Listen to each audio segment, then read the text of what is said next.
You know, Street Fighter 6 is a good game. Controversial statement, I know. There's a lot to be pissed about in 6, but any inherent gameplay problems aside, it is genuinely a quality product. I think one of the most admirable things about 6 is the way it attempts to increase the series' reach in more broad ways, such as a much stronger single-player experience. You've got Extreme Battle, which is a ton of fun, and a campaign mode that is definitely flawed but enjoyable if you just want to beat people up and get the chance to text Cammy, Juri, and Chun-Li. I'm fairly certain at least 2 of the 3 million copies sold were for this reason alone. This is all great for players who aren't eager to begin falling into the rabbit hole of competing online or off, but for those that want to take the dive, Capcom decided to include a new control scheme that would remove some of the more daunting elements: modern controls. Sitting pretty between Classic, the standard 6-button control scheme we all know and love, and Dynamic, which is the my little brother wanted to play but doesn't know how to throw a fireball mode that's banned from tournaments and online, Modern changes the game in several ways, some bigger than others.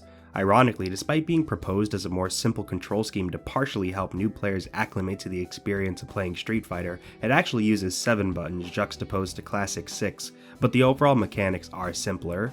Here's a quick rundown. Rather than 3 punches and 3 kicks, you have 3 general attack buttons: light, medium, and heavy, will perform one of your character's classic kick or punch attacks, with whichever one it uses varying from character to character, although there are some consistent elements. For example, most characters crouching medium in Modern is their classic crouching medium kick, which makes sense as for many characters it's one of their best buttons. You can also use these buttons to perform different command normals. If you want to perform normals that aren't already present on these buttons, you'll need to use the assist button to do so. Then you have dedicated buttons for drive parry and drive impact, but this isn't that big of a deal as you can set macros for these actions in classic controls that lets you do them with a single button already. The most important part of Modern though is the special button, allowing you to do something people in the past have only ever dreamt of: 1-button specials and supers.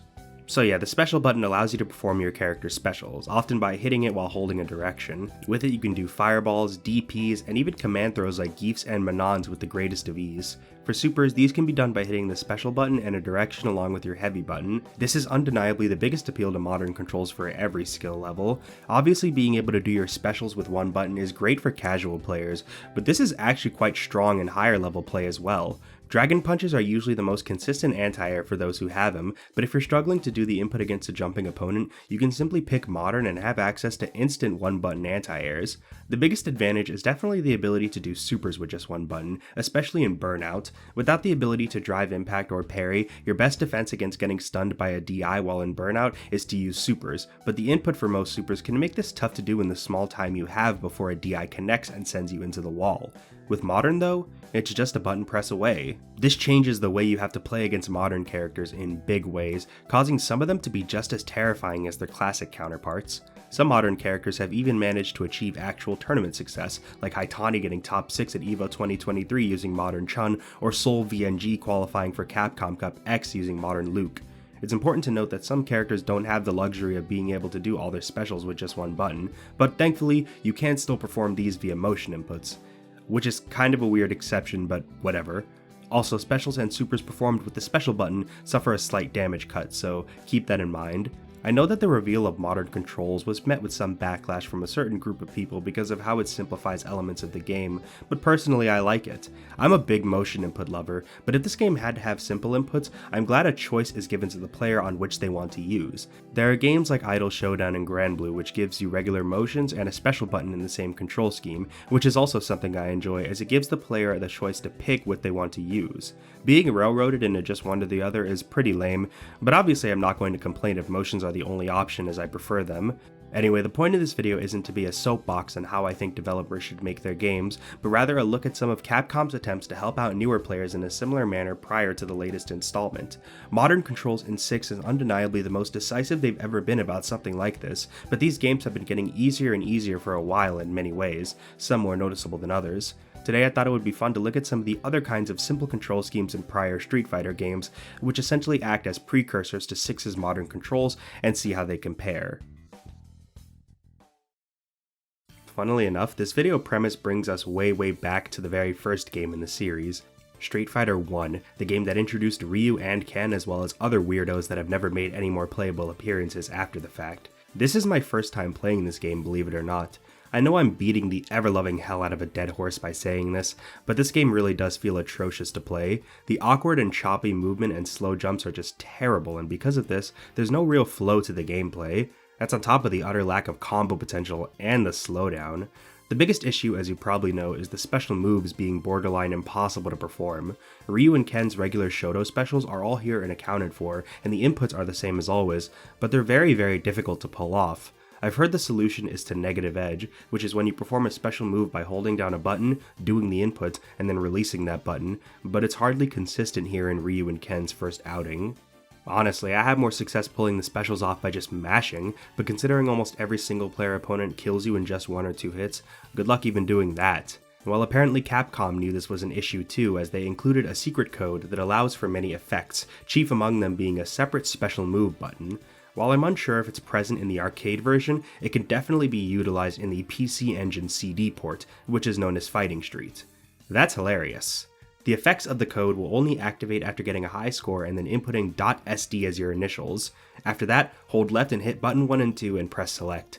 You'll be given 7 credits for continuing and access to a stage select, but the most important part of this cheat is that all special moves can now be performed with the select button in a modern Controls-esque fashion.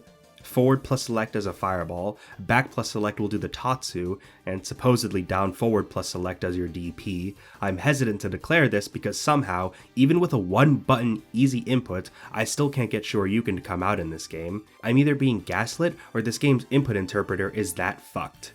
This secret works in both multiplayer and single player, so you can potentially use it to cheat out wins against this game's horseshit arcade mode.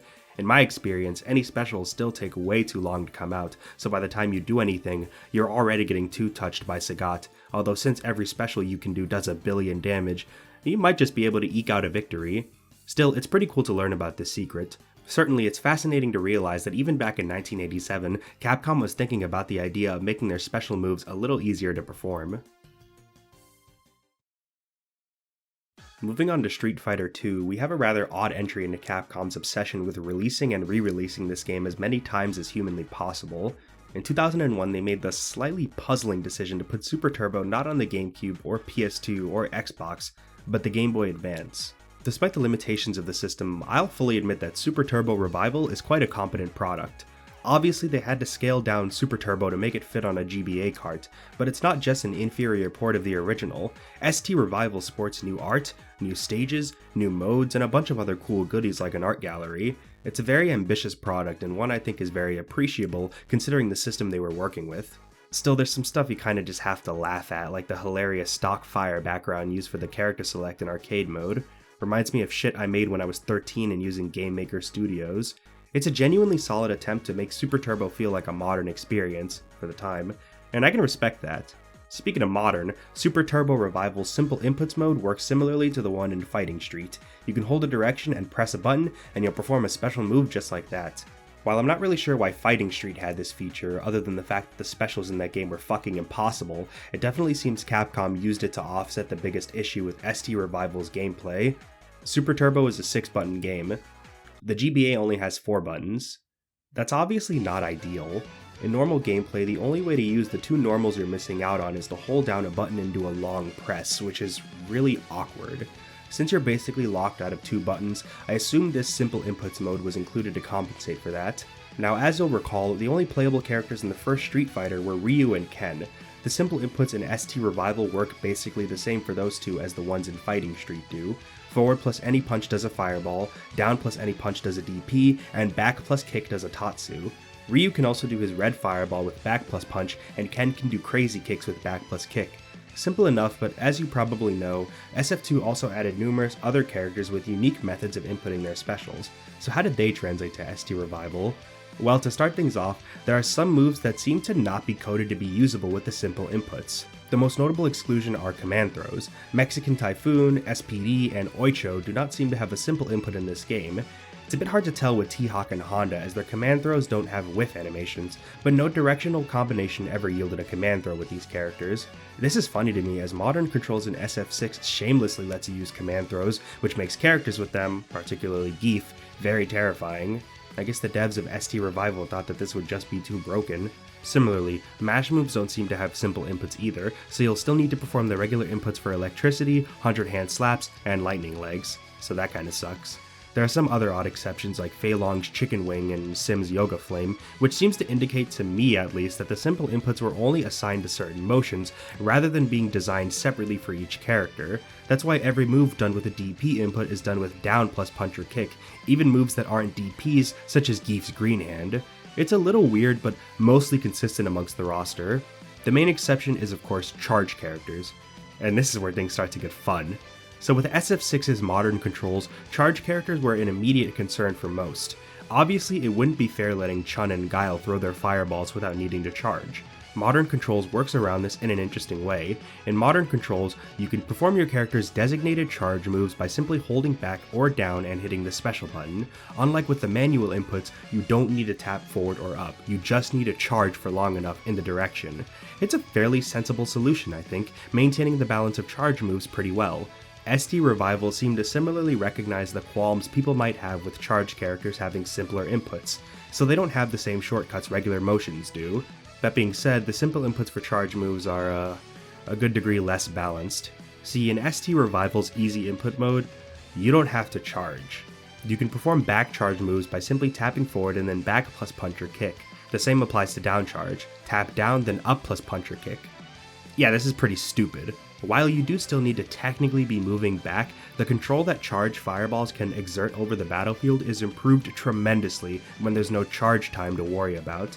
It also makes them much stronger in Fireball Wars. The simple charging enables new and much easier combos as well. It's not really possible to tell how these would apply to actual competition, especially considering the other limitations of this port, but man does it make charge characters easier to play. The one consistent element of the simple execution mode is supers. Every character's super can be performed by simply holding forward and pressing A and B. This includes 720s like Geef, and yes, charge supers as well. They really didn't think this mode through, huh? Oddly enough, you can enable this mode at any time by simply pressing select. Kinda weird. Street Fighter 4. This game already brought a ton of new people into the FGC, intending to be a simpler experience than Street Fighter 3, which was commonly criticized for how technical and beginner-unfriendly it was.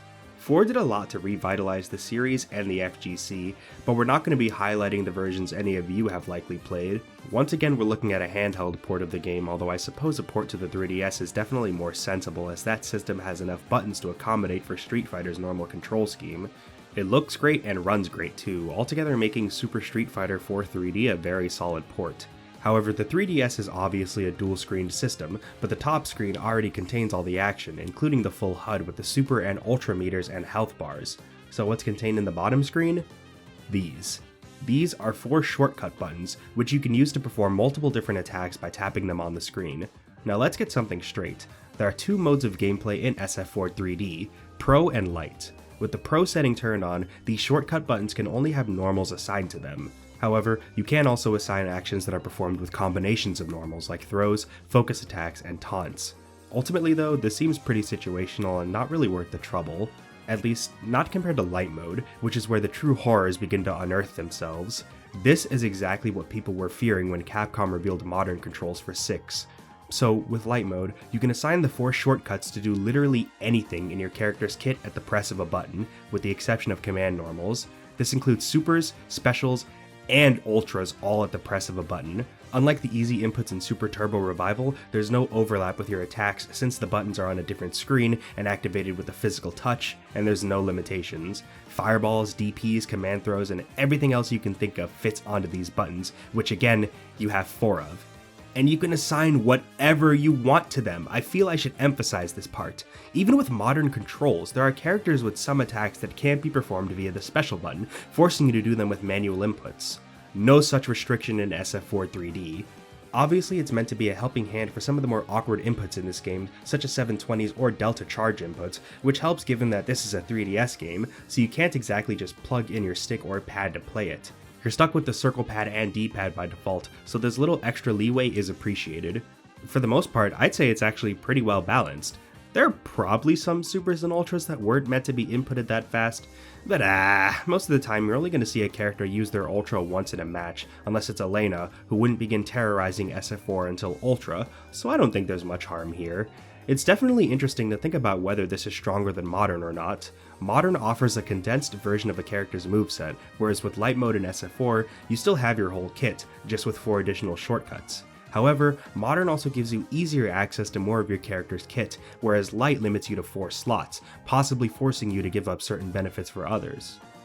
However, where Light Mode in SF4 3D becomes truly broken is with charge characters. With the easy execution modes I discussed earlier, there were certain provisions put in to maintain the design philosophy of charge moves. No such thing exists here. You could put any charge special you want as a shortcut, and there's no restriction. This means you can perform them while standing still and walking forward, utterly annihilating the very delicate balance philosophy such moves are designed to follow. It should be obvious fairly quickly why the likes of Chun and DJ become much more terrifying with this little addition. I don't think best buttons in the game, the character, should get to also have a fireball she doesn't need to hold back or down back to fire. The biggest problem child though is Guile. See, Guile only has 2 specials in this game, and they're both charge. He's balanced around having an amazing fireball and anti-air special that he needs to be in a very specific position to use. All of a sudden, he can fucking toss booms at you while walking you down and anti-air you with flash kick while standing. If this doesn't look normal, it's cause it's not. Now, it's kind of hard to show off how amazingly broken this is, because using the shortcuts on emulator is a bit awkward. Most 3DS emulators require a mouse click to utilize any touchscreen actions, but if you're playing this on an actual 3DS, reaction anti-airs with flash kicks, even while you're standing or moving, are as easy as can fucking be. I'm gonna leave a link to a video from Max which shows this off in great detail. Please watch it because it's absolutely amazing. This applies to other more esoteric types of inputs in SF4, such as mash moves or hold inputs. Balrog's turn and punch, or tap for short, is a move which infamously requires him to hold down 3 punches or 3 kicks to use, sacrificing half of his normals in the process. Guess what? In Super Street Fighter 4 3D, you can use it with the light mode shortcuts, literally removing the one thing that the tap was balanced around. Oh, and the best part? The tap actually grows stronger the longer you hold down the buttons for, but it appears that the light mode shortcut follows this logic. Except you aren't holding anything down. It simply grows stronger with time. So literally just waiting and doing nothing rewards you with this. You can even combo into it from a full charge focus attack, something that normally wouldn't be possible due to focus requiring both a punch and a kick. Did anyone actually think about the implications this had on the game's meta? Thank Christ this was stuck on the 3DS. Can you imagine if they released an arcade version with customizable touchscreen button shortcuts? The Street Fighter 4 series wouldn't have even lasted long enough for Yun and Elena to ruin it. Novel as it is, I should warn anyone who wants to experiment with this game that it's Super Street Fighter 4 specifically, so any nonsense from Arcade Edition and above won't work. Hey, I'll give this port props for one thing, it actually gave us a one-button Raging Demon unlike SF6. Cowards. Funnily enough, there's a similar system featured in Capcom Fighting Collection, a compilation of various Capcom arcade games, mostly Darkstalkers. You can assign different specials and supers to a single button. Thankfully, they seem to put way more thought into this one. For example, if you use an easy input for Guile's special moves in Hyper Street Fighter 2, the game will automatically have Guile charge for the appropriate amount of time before actually doing it. Crisis averted.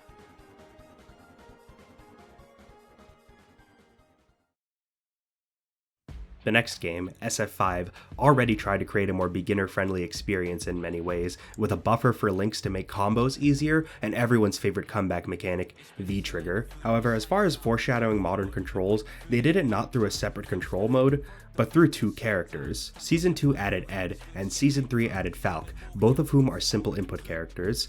Essentially, imagine that the rest of the roster uses classic controls only. Ed and Falke can only use modern, for the most part. Let's start with Ed since he came out first. I recall throughout 5's lifespan that Ed was always fairly unpopular. I understand some of it was because of his design, and yeah, his default outfit is pretty fucking stupid looking, but I also know some people just found him kinda boring. I'm sure that changed as the game received patches and updates, and by the end, you couldn't not cheer for Ed when Ending Walker was tearing things up with him. Ed and Falke both do not have a single motion input to their name outside of their critical arts, but obviously they both still use the traditional 3 punches and 3 kicks layout, leading to some interesting input allocations. Ed is a boxer. a boxer who kicks. Fucking fraud. So let's take a look. First we have Psycho Cannon. The input for this is forward and medium punch, and interestingly, it's considered a special move despite having a command normal input. It's a punch move with a follow-up to throw a fireball and an EX version if you tap 2 buttons to throw it. Psycho Knuckle is also considered a special move, but it's more like the charged version of his heavy punch. It's no different from, say, increased moves in Melty Blood and Under Night Inbirth, but it's still considered a separate special. This move crumples the opponent on hit for a combo and travels pretty far. Then we have Psycho Upper. It's his DP. The input is any 2 punches or 3 punches for the EX version. Okay, 1 button DP. I'm starting to see why people hated this kid. It seems the regular version either has limited or no invul, as it trades fairly often on jump-ins. But hey, EX it, and that shit is fully invul, so no worries. He also has a similar move on his kicks that functions as an anti-air with an EX follow-up for combos.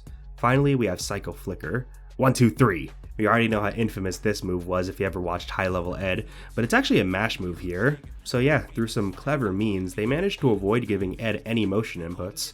Occupying a similar design niche, we have Falke, who also has moves done simply by tapping 2 punches or 2 kicks together. Interestingly though, the rest of her specials all revolve around holding down a button to charge her projectiles, almost like Balrog's tap, or I guess like Zero's Buster in Marvel 3 for a projectile comparison. These two obviously share many input methods with other characters, but what makes them unique is the sheer length Capcom went to totally exclude motion inputs from their movesets, again with the exception of their critical arts. Now Ed was added to the roster of SF6 in the first year of DLC, and when Capcom started to show him off following 5 months of radio silence after Aki, the first thing on everyone's minds was how Capcom would handle his moveset. Now that one-button special moves were a universal thing thanks to modern controls, how is Ed gonna work? Would he have one-button specials in Classic and Modern? As they began building hype for his release, the answer was finally revealed, coming back with a vastly improved design. Ed in Classic now uses conventional motion inputs for Psycho Spark, Psycho Upper, and a reworked Psycho Flicker. Modern Ed does use one-button easy inputs for his specials, but now you have a choice. Ed in SF6 went through quite the transformation. In 5 he was considered an easy character due to his simple inputs and linear game plan. The addition of motions already changes things, but his gameplay was modified in such a way that he's arguably one of the hardest characters to play in 6. His game plan is now extremely open-ended with multiple options for Okizeme and neutral, and a level 2 that requires good execution, spacing, and matchup knowledge to make the most out of. Despite this and the breaking away of his easy inputs, there are still some hints of his original design. Psycho Spark is now a motion input, but throwing the actual projectile still requires tapping forward and punch, and Psycho Knuckle is still the charged version of his heavy punch. Hey, Ed even now uses all punches for his normals. No kicks in sight. Good job, Ed. And that's it.